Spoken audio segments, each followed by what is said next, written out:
Baik, Assalamualaikum warahmatullahi wabarakatuh.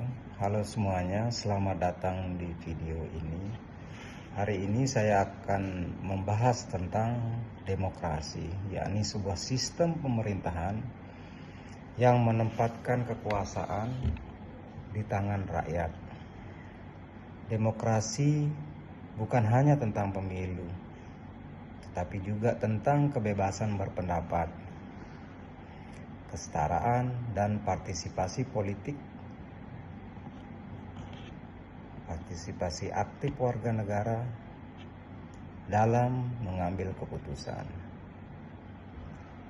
Demokrasi dianggap sebagai pilar penting dalam menjaga keadilan dan hak asasi manusia. Namun, apakah demokrasi selalu berjalan mulus? Faktanya, banyak negara termasuk Indonesia menghadapi tantangan serius dalam menjaga kualitas demokrasi.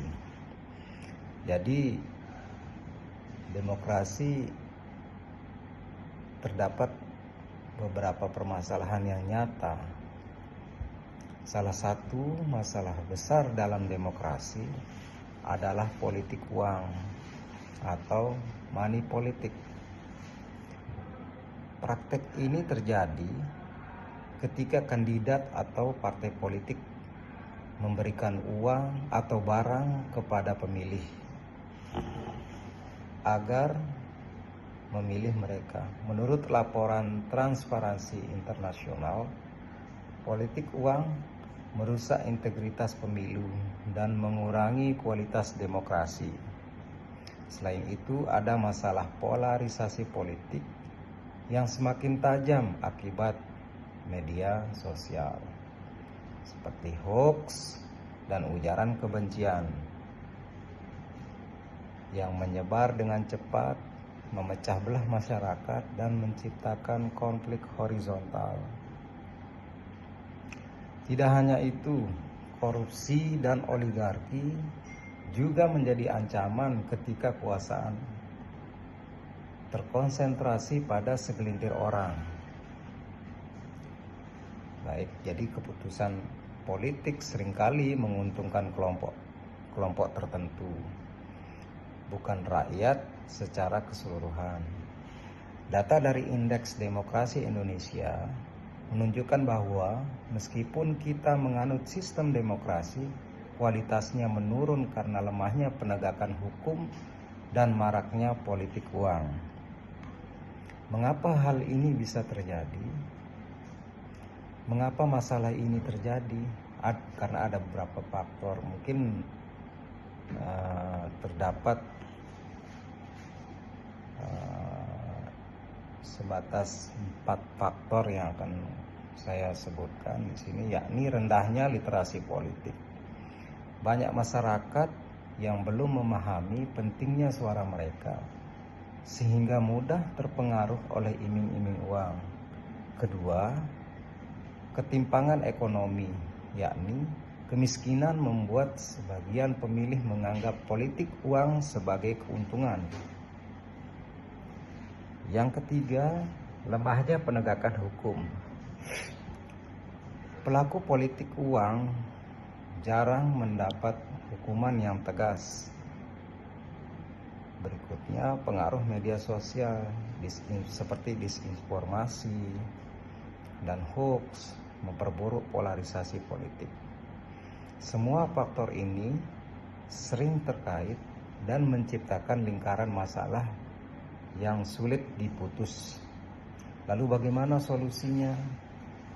Yang pertama adalah edukasi politik masyarakat. Pemerintah dan lembaga pendidikan harus meningkatkan literasi politik agar masyarakat paham antara hak dan kewajibannya. Yang kedua, penegakan hukum yang tegas. Jadi pelaku politik uang harus dihukum sesuai undang-undang dan tanpa pandang bulu. Transparansi dana kampanye. Semua dana kampanye harus dilaporkan secara terbuka agar publik bisa mengawasi. Berikutnya yang keempat, solusi yang keempat, kolaborasi melawan hoax. Pemerintah, media, dan masyarakat harus bekerja sama untuk memerangi disinformasi. Dan langkah-langkah ini kita bisa perkuat demokrasi dan memastikan suara rakyat benar-benar berdaulat.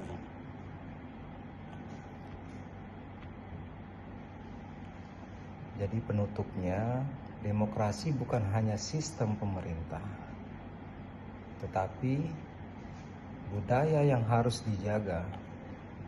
Semua punya peran untuk memastikan demokrasi berjalan sehat, adil, dan transparan. Mari kita menjadi pemilih yang cerdas, tidak mudah terpengaruh politik uang atau money politik, karena masa depan demokrasi adalah di tangan kita. Terima kasih sudah menonton. Jangan lupa like, share, and subscribe agar semakin banyak orang peduli terhadap demokrasi. Wassalamualaikum warahmatullahi wabarakatuh.